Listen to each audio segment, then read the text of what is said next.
네, 지금 이 시간에는 묶으려다 묶인 사울 이라는 제목으로 함께 말씀 듣도록 하겠습니다. 묶으려다 묶인 사울. 예. 일제 강점기 때요. 그 정말 지독한 일본 앞잡이가 한 명 있었습니다. 그 독일군을 무자비하게 잡아 들어와 가지고요. 뭐 우리가 흔히 아는 그런 얘기처럼 뭐 고문하기도 하고 죽이기까지도 한 정말 그 악질 중에 악질인 그 앞잡이였습니다. 하루는요, 이 앞잡이에게 크게 한탕할 또 잘 보일 일본에게 잘 보일 그런 기회가 왔습니다. 뭐냐면 만주 쪽에 독립군들이 몰려 있다는 그 얘기를 들은 것이죠. 한 명씩 잡기도 그렇게 힘든데 이렇게 한 번에 몰아서 소탕할 수 있다니, 자기가 공을 세우고 또 이렇게 진급할 수 있는 너무 좋은 기회라고 생각했습니다. 너무 또 좋았던 그 이유 중 하나는요. 또 가장 위인 그 만주에서부터 이제 경성으로 이렇게 내려오면 이렇게 몰아가지고 더 많이 잡을 수 있기 때문에 독립군을 잡을 수 있을 거라 생각해서 이제 총독부에서 총독의 허가도 받고 영장을 받아가지고 만주로 딱 향했습니다. 근데 이 만주로 향하던 길에요. 뭐 이 사람이 무슨 일이 있었는지 모르겠어요. 중간에 무슨 일이 있었는지 모르겠지만 갑자기 그런 겁니다. 제가 지금까지 일본의 앞잡이로 살았던 삶이 너무 후회스럽습니다. 이제부터 저는 독립군이 되어서 대한 독립을 위해 살겠습니다. 라고 이렇게 한다고 생각해 보십시오. 이 사람의 말을 좀 저희가 믿을 수 있을까요? 잘 못 믿으시죠? 그렇게 많이 독립군을 악랄하게 뭐 괴롭히기도 하고 죽였던 앞잡이였기 때문에 이거 괜히 독립군 정보 알아내려고 지금 함정 파는 거 아니야? 스파이짓 하는 거 아니야? 이렇게 의심을 하게 됩니다. 뭐 당연한 일이겠죠. 뭐 눈치채신 분도 계시겠지만 제가 방금 들었던 얘기는 실제로 있었던 얘기는 아닙니다. 제가 오늘 본문의 좀 분위기를 잘 느끼셨으면 해서 오늘 그 사도행전 8장의 내용을 제가 조금 각색해서 이제 말씀을 드린 것이죠. 이 독립군을 무참히 그 잡아서 죽이기까지 한 사람, 일본 앞잡이는 사울이지요. 독립군을 잡아가기 위해서 총독부에서 받은 영장은 그리스도를 잡기 위해 대제사장에게 받은 공문이었습니다. 오늘 1절에 나오는 내용입니다. 이 만주는 다메섹인데요. 이 만주가 서울보다 이제 위에 있었듯이 제가 지도를 가져왔습니다. 주보에도 있는데요. 이 다메섹도 이 예루살렘 위에 있어가지고 실제로 사울도 이 위에서부터 딱 해가지고 밑으로 몰아서 이 그리스도인을 좀 소탕하려고 했던, 잡아서 이렇게 좀 이렇게 핍박하고 이렇게 나쁘게 좀 징계하려고 했던 그런 전략을 펼쳤습니다. 이 신앙 생활을 잘하고 있던 성도들 앞에 갑자기 그 악명 높던 사울이 나타나가지고 나 이제 새로워졌습니다. 나 이제 그리스도인이요라고 나타났다고 생각해 보십시오. 참 얼마나 그 성도들이 당황했을까 저희가 또 상상이 되는 것 같습니다. 오늘 말씀에는요, 이렇게 갑자기 확 바뀌어 버린, 이렇게 묶으려고 했던, 묶어서 제사장에게 바치려고 했던 사울이 이제는 묶인 자가 되어가지고 등장합니다. 대제사장에게 그 공문까지 받아가지고, 저는 이제 영장이라고 표현을 했는데 영장과 같은 역할이죠. 공문을 받아서 떵떵거리면서 막 그렇게 다니던 권력자에서 이제는 초라하게 내가 잡혀 죽을까 막 그렇게 도망치며 다니는 도망자 신세가 되었습니다. 어떻게 하다가 지금 사울이 이렇게 변했고 또 그 주변 사람들은 어떻게 사울을 대했을까? 오늘은 저희가 그것에 집중하면서 오늘 말씀을 함께 들어보도록 하겠습니다. 사울은 저희가 나중에 바울이 된다, 바울이라는 이름을 같이 있었기 때문에 바울로도 활동을 한다, 이 얘기 저희가 잘 알고 있죠.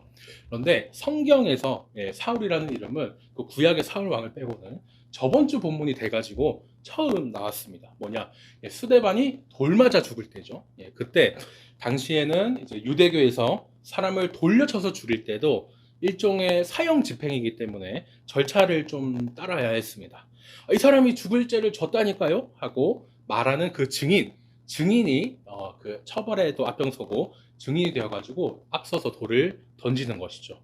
그러고 나서 이 증인이 누군지도 기억해야 되지 않습니까? 뭐 사진 찍고 이런 게 없다 보니까 그 사람들이 입었던 겉옷을 또 증거로서 이렇게 벗어가지고 남겨놓았는데, 돌을 이제 던질 때 좀 편하게 던지려고 겉옷을 벗기도 했습니다. 어쨌든 수데반에게 그 돌을 던졌던 사람들이 겉옷을 이제 이렇게 벗어놨는데요. 그때 겉옷을 앞에 벗어뒀던 사람, 그 사람이 사울이었죠. 그렇게 저번 주 말씀에서 또 저희가 살짝 엿볼 수 있었습니다. 말씀은 이제 당시에 사울이 그렇게 죽은 스데반을 보고 아 고소해, 아 잘 죽었다, 죽어야 할 놈이 잘 죽었어, 이런 식으로 생각했다고 하죠. 그리고 오늘 말씀처럼 이 사람 생각은 더 이제 나아가가지고 멀리 이제 다메섹까지 내가 가가지고 이 그리스도인들 내가 잡아오리라, 이렇게 사건이 시작되게 합니다. 1절에서요, 사울은 주의 제자들을 여전히 이제 위협과 살기가 등등하게 이렇게 대하고 있습니다. 여전히라는 말은 뭐죠? 스데반인 이후로도 꽤 오랫동안, 저희는 그냥 성경 한 구절인 것 같지만 꽤 오랫동안 계속 그리스도인의 핍박당했고 핍박했다라는 말입니다. 또 우리말로 위협과 살기가 등등하다 이렇게 되어 있는데요. 이 원어로 보면은 입으로 이 위협과 그 살기가 막 내뱉는다. 얼마나 좀 그런 저희가 판타지 영화에서 보는 막 그런 악독한 그런 괴물이 생각날 정도로 정말 악랄한 그런 모습을 또 저희가 상상할 수 있습니다. 독립군 고민하던 그 앞잡이보다 더 하면 더했지 결코 못하진 않겠죠. 얼마나 지금 이 사울이 악독한지를 이 성경이 또 말하고 있습니다. 당시에 또 유대에서는요, 근데 성전에 관련된 이런 중요한 문제가 아니면 사람을 또 함부로 죽일 수는 없었습니다. 그러니까 어떻게? 아예는 이제 내가 그 허락을 맡아서 공문까지 받아가지고 내가 제대로 더 그 믿는 사람들 핍박 한번 해보리라, 이렇게 큰맘 먹었다는 것을 알 수 있죠. 먼저 그 다메섹 멀리까지 올라갔다가 내려오면서 이 걸리는 사람 모두 내가 예루살렘에 잡아놓겠다, 이런 속셈이었겠죠. 영장과도 같은 공문을 대지사장에게 받아서 오늘 말씀대로 보니까 남자뿐만이 아니고 남녀를 막론하고 잡아 묶어가지고 제가 예루살렘으로 데려오겠습니다라고 그렇게 생각을 했습니다. 이렇게 이제 사울이 이제 다메섹으로 이제 올라가는데요. 길을 올라가다가 이제 사건이 생기죠. 갑자기 하늘에서 환한 빛이 확 하고 비칩니다. 시골 밤하늘에는 이제 반짝 빛나는 별을 저희가 볼 수 있는데 도시에는 저희가 잘 못 보죠. 대기 오염 때문이기도 하지만 더 크게는 도시에 있는 그 불빛 때문에 하늘이 밝아지기 때문에 그 정말 어두운 곳에서만 보이는 별들을 못 보게 됩니다. 또요, 밤에는 눈부신 그 핸드폰 조명이 정말 오늘같이 땡볕 같은 그런 햇빛에서는 어두워가지고 안 보이는 그런 모습도 보죠. 이 빛이라는 것이 참 상대적인데 오늘 나왔던 그 내용을 사도행전 22장 가가지고 이제 그때는 이름을 바울로 쓰죠. 바울이 더 자세하게 얘기를 하는데요. 이때가 정오 12시라고 합니다. 하루 중에 그죠, 햇빛이 가장 쨍하고 더울 때. 근데 그 땡볕보다 더 밝게 눈을 멀게 할 정도의 빛이 지금 사울 앞에 팍 하고 나타난 것입니다. 하나님의 영화로운 빛인 거죠. 이제 사울이 이제 너무 깜짝 놀라고 두려워가지고요, 땅에 이제 넙죽 엎드리게 됩니다. 아무 말도 못하고 이제 그렇게 있는데요, 한 소리가 들립니다. 누군지는 몰라요. 그냥 소리라고만 되어 있는데 사울아 사울아. 성경에서 사람 이름 한 번 부를 때도 중요한데 지금 두 번이나 이제 불렀습니다. 저희가 이게 더 집중해야 되는구나 이제 생각할 수 있는데 계속 보겠습니다. 이 소리가 어느 소리인지는 성경은 아직도 이제 말씀을 안 하고 있지만 계속 이 소리가 얘기를 하는 거예요. 네가 어찌하여 나를 핍박하느냐. 사울은요, 무슨 말인가 싶기도 하다가 내가 지금 누구에게 무슨 말을 듣고 있는지도 지금 정신을 못 차리고 있습니다. 그래서 이제 묻죠. 주여 누구십니까? 우리는 사울이 음성을 듣자마자 주님이라고 예수님이라고 알아챈 거 아니야 생각할 수 있지만 지금 계속 사울은 어느에게서 온 음성인지 모릅니다. 여기서 주라는 말은요, 우리가 생각하는 그 주님 할 때 그 주님과는 다르게 단순한 종칭의 의미. 저희가 사마리아 여인에게도 그 말씀드린 적이 있는데 처음 보는 사람에게 뭐 선생님 아니면은 여사님 뭐 이런 식으로 얘기하듯이 존칭으로서 그냥 모르는 그런 사람에게 엄청 격식을 갖추면서 이렇게 주여라고 부른 것입니다. 사울이 이제 누구십니까? 이렇게 물으니까 이제 그 음성이 대답해요. 이제 누군지 이제 드디어 말씀해 줍니다. 나는 네가 박해하는 예수다. 예, 사울은 이제서야 내가 봤던 그 땡볕보다 그 환한 빛, 예, 그 영광의 빛으로 지금 나타나서 말씀하시는 분이 예수님이구나 라는 것을 알게 됩니다. 그런데 이상한 점이 있어요. 사울이 생각했을 때 예수님은 이미 자기가 막 하나님의 아들이라고 막 하나님과 동급이라고 얘기해서 그 신성 모독으로 십자가에 달려서 이미 죽은 사람이거든요. 그런데 죽은 사람을 어떻게 죽었는데 어떻게 박해를 합니까? 그런데 사울은 너무 이상한 거예요. 지금까지 자기가 예수님 믿는 사람은 박해했지만 예수님은 박해한 적이 없습니다. 그런데 예수님은 얼마나 중요했는지 4절 5절에도 나오는데 나를 박해한다. 네가 박해하는 예수, 이렇게 말씀을 하시죠. 뭡니까? 예수님은 우리 믿는 사람에게 그런 가해지는 고통, 이런 고통을 자신의 고통, 예수님의 고통으로 느끼신다는 말씀이죠. 지극히 작은 자에게 한 것이 예수님께 한 것이다라고 말씀했는데 그 반대로 이 고통도 박해도 마찬가지입니다. 예수님 믿는 사람을 핍박하는 것, 괴롭히는 것도 당연히 예수님 자신을 핍박하며 괴롭히는 것 같은 것이죠. 신앙 때문에 어떻게 해요? 성도가 고난을 받으면 예수님이 고난받는 것이고 또 교회가 힘들면 그 교회의 몸 대신 예수님이 힘드신 것이다. 저희가 믿을 수 있습니다. 바울이 이때 당시 사울이라는 이름을 가지고 있었지만 사울이 예수님께 네가 날 박해한다. 네가 나를 박해하는 나는 네가 박해하는 예수다. 이렇게 이 말을 딱 들었습니다. 사울이 어떻게 했습니까? 성경은 사울이 이후에 자기의 말을 하기보다는 주여 누구십니까? 이렇게 묻고 나서는 계속 듣는 모습만 보여줍니다. 나중에 이제 가서 처음으로 이제 말하는 거는 20절에나 가가지고 정말 이제 침례 혹은 이제 세례를 받고 이제 거듭 나가지고 회당에서 예수님 복음 전할 때 그때서야 자기가 말을 하기 시작하지 계속 그냥 예수님의 말을 듣고 있는 모습만 성경이 고의적으로 이렇게 보여주고 있습니다. 그동안 사울이 한마디도 안 했다 그건 아니죠. 일부러 성경이 긴 시간을 짧게 요약해서 보여주다 보니까 사울의 그 하나님의 말씀을 듣는 태도, 예수님의 말을 듣는 태도, 그것만 저희가 집중해서 볼 수 있겠습니다. 그동안 사울은요, 예수가 가짜고 이미 죽었어. 이렇게 생각했어요. 부활했다? 이거 말도 안 되는 소리야. 그렇게 생각을 했습니다. 하나님의 아들이라고 사칭하면서 그 하나님의 이름을 신성 모독한 예수가 죽었는데도 그 가짜 메시아를 계속 따르는 사람들이 있었죠. 그리스도인들. 이 그리스도인들이 너무 정말 싫었습니다. 자기가 오히려 열혈한 그런 유대교 신자였기 때문에 더 그랬을 거예요. 적어도 자기가 믿은 신학 그리고 자기가 갖던 생각에서는 그랬습니다.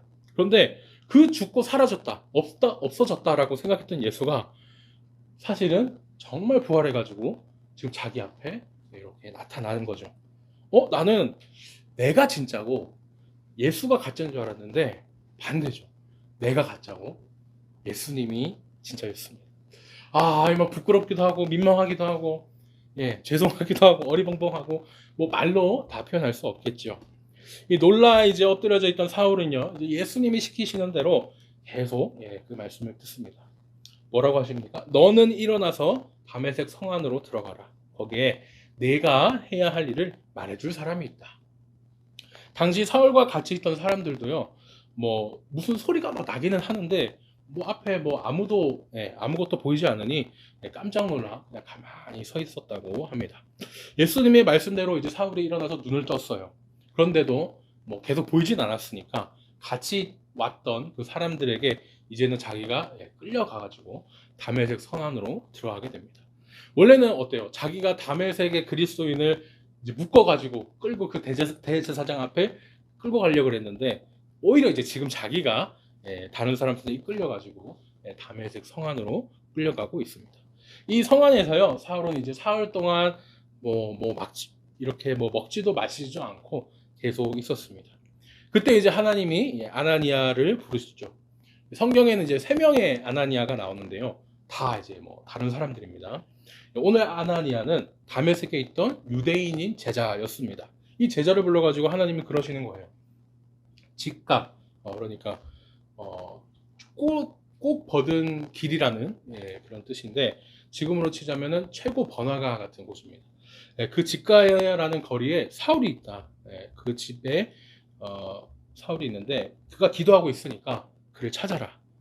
예, 사울이 아나니아라는 사람이 와서 눈을 다시 보게 해주는 환상을 봤다. 이렇게 하나님이 아나니아에게 그렇게 얘기를 합니다. 아나니아라는 사람이 사울의 눈을 뜨게 해줬다고? 그 아나니아 제가 아나니아인데요? 예, 이렇게 된 겁니다. 그건 안 돼? 아나니아가 얘기하죠. 주님, 근데 제가 가라는 말씀이시죠. 근데 제가 들은 말이 있습니다. 그 사람 그거 정말 나쁜 사람입니다. 예? 정말 예루살렘에서 성도를 얼마나 괴롭히면서 못살게 그런지 아십니까? 지금 다메섹 여기서도 대제사장들에게 그 성도를 묶어서 끌고 가려고 영장 갖고 왔대요. 영장 갖고. 예, 하나님은 근데 그거를 모르셨겠습니까? 예. 하지만 앞서드린 일본 앞자기 생각해 보십시오. 예, 저렇게 우리를 막 괴롭히고 죽이려 했던 사람이 갑자기 개과천선해서 우리 편이 된다. 이거 삼중수사 아니냐 이렇게 의심할 뻔한데 저 또한 또 우리 또한 아나니아 또한 죄인이기에 이런 반응을 하는 것이 이해가 됩니다. 하나님은 이제 뭐라고 합니까? 긴 말 안 하시고 바로 그냥 이 말부터 하십니다. 가라. 그냥 가. 예, 이러세요. 사울은 내 이름을 위해 내가 택한 그릇이니까 도구니까 내 이름을 위해 얼마나 고난받아야 될지 내가 사울에게 보여주겠다. 이렇게 말씀을 하시죠. 아니 하나님 눈먼 자에게 보여주시겠다고 하는 게 푸른 하늘과 나무 이런 걸 보여주시겠다도 아니고 내 이름을 위해 얼마나 고난받아야 할지 그거를 보여주시겠다고 하시니 참 그 사울 나중에 또 바울이 되겠지만 하나님의 사역과 그 예수님을 위해 얼마나 이 사울이 많은 고난을 또 받게 될지 이때 또 사울이 보았구나 생각이 듭니다. 어찌됐든 이 아나니아는요 하나님의 말씀대로 정말 사울에게 찾아가서 안수를 하고 또 침례 또 혹은 세례를 이렇게 주게 됩니다. 그리스도인을 이제 묶으러 다니던 핍박자에서 이제는 자신이 그리스도의 묶인 성도가 된 순간이었습니다. 이후에 이제 사울은 어떻게 됐을까요? 우리는 또 사울이 이제 침례받고 바로 이제 전도 여행 시작 이렇게 생각할 것 같은데요. 또 아닙니다. 지금 저희가 보는 본문은 사도행전 9장인데요. 나중에 사도행전 11장 25절이 되어서야 사울이 등장하게 됩니다. 시간으로 보면요. 약 10년이나 시간 동안 퇴장했다가 이제 10년이라는 시간 이후에 본격적으로 등장하게 되는 것이죠. 저희가 아는 그래서 사도행전의 바울은 사울의 모습은 다음 시간에 또 계속 만나게 되겠습니다. 오늘 말씀을 정리하려고 합니다. 오늘 제목은요. 묶으려다 묶인 사울이었어요. 사울이 분명히 박해한 거는 성도인데 예수님은 왜 우리 애들을 박해해? 이게 아니고 왜 나를 박해하느냐 이렇게 말씀하셨어요. 믿음 때문에 만약에 성도가 슬픈 일을 겪는다? 저희는 알 수 있죠. 예수님도 우리와 똑같이 아파하고 슬퍼하고 계시구나라는 사실입니다. 사울은요, 이 그리스도인을 묶어서 예루살렘까지 그 대제사장에게 끌고 가려고 했습니다. 하지만 진짜 대제사장, 영원한 제사장인 예수님을 만나가지고 이제 자기의 인생이 확 바뀌게 되죠. 내가 진짜고 예수가 가짜인 줄 알았는데 내가 가짜네, 예수님이 진짜네. 자기 생각, 고집, 신학 그런 것들이 모든 것이 성도체에 확 뒤집어져 버렸습니다. 주의 제자들을 성도들을 묶으려고 했던 그 사울은 이제 자기가 주님께 묶여버리게 됩니다. 지금 예배 자리에 나와 있는 우리 늘찬양 성도인 모두 또 이렇게 예수 그리스도에 묶인 그리스도인입니다. 이렇게 예수님께 묶여 있기에 어떻습니까? 서로 각자의 사명은 다르더라도 같이 또 주님이 주신 사명에 묶여 있죠. 또 그 환경 속에 상황 속에 주님이 반드시 받아야 한다는 그 고난도 저희가 갖고 있습니다. 참 이게요 너무나 고되고 힘듭니다. 하지만 예수님의 이름을 그렇게 말하면서 예수님의 이름을 위해 꼭 반드시 그렇게 고난을 받아야 한다고 하셨던 그 말씀을 또 저희가 기억하지요. 고난이 없다면요. 그래서 오히려 저희는 한번 의심해 볼 수 있습니다. 분명히 고난이 있다 그랬는데 왜 고난이 없지? 내가 정말 예수님의 이름을 위해 살고 있는 거 맞나? 이렇게 한번 검사해 볼 수 있는 또 척도가 된다고 생각합니다. 합니다. 이 땅에 오신 예수님도 고난을 당했는데 나만 고난을 안 받겠다? 이것도 좀 이상하죠. 많은 어려움이 있습니다. 분명히 있습니다. 하지만 그런 어려움을, 우리가 겪는 고난을 예수님은 자기의 고난으로 느끼셨다는 것, 또 우리가 받는 박해를 예수님은 자신을 박해하는 것으로 느낀다는 그 사실을 꼭 기억했으면 좋겠습니다. 내 상황이 어떠해도요, 예수님께서 함께 아파해 주시고 함께 슬퍼해 주시며 위로해 주신다는 사실. 그래서 또 성도의 특별한 아픔과 슬픔에는 특별한 은혜와 또 위로를 허락하신다는 사실을 기억하면 좋겠습니다. 예수님께 더욱 묶임으로 우리에게 묶인 사명과 고난을 잘 이겨내는 저와 우리들 찬양 성도님들 되시기를 예수님의 이름으로 축원합니다. 기도하겠습니다. 사랑하는 하나님, 오늘은 우리가 묶으려다 묶인 사울이라는 제목으로 하나님 말씀을 들었습니다. 예수님을 핍박하던 사울은 다메섹으로 가던 길에서 예수님을 만났습니다. 처음에는 예수님인 줄도 몰랐지만 예수님을 알고 나서 이 사울의 모든 것이 확 바뀌었습니다. 그리스도인을 대제사장에게 묶어 끌고 가렸던 사울이 이제는 예수님에게 묶여서 자신의 묶인 사명과 고난을 감당하게 됩니다. 우리의 삶 속에도 주님 신앙 때문에 겪는 많은 어려움이 있습니다. 우리가 받는 박해도 있습니다. 하지만 우리가 받는 박해를 가지고 예수님 스스로 나를 박해한다, 예수님 스스로 받는 박해를 하신 것에 많은 위로를 얻습니다. 이제는 어떤 상황에도 함께 아파하고 또 함께 슬퍼해 주시며 위로해 주시는 예수님을 생각하며 우리에게 묶인 그 사명과 고난을 잘 감당할 수 있도록 붙잡아 주세요. 내 모든 슬픔 아시는 예수님 이름으로 기도드립니다. 아멘. 지금은 우리 주 예수 그리스도의 은혜와 하나님 아버지의 극진하신 사랑과 성령님의 감화 감동 내주 역사 충만하심이 예수님께만 묶여 나에게 묶인 사명과 고난을 잘 감당하는 우리 늘찬양 성도 머리 위에 이제부터 영원까지 함께 있을지어다. 아멘.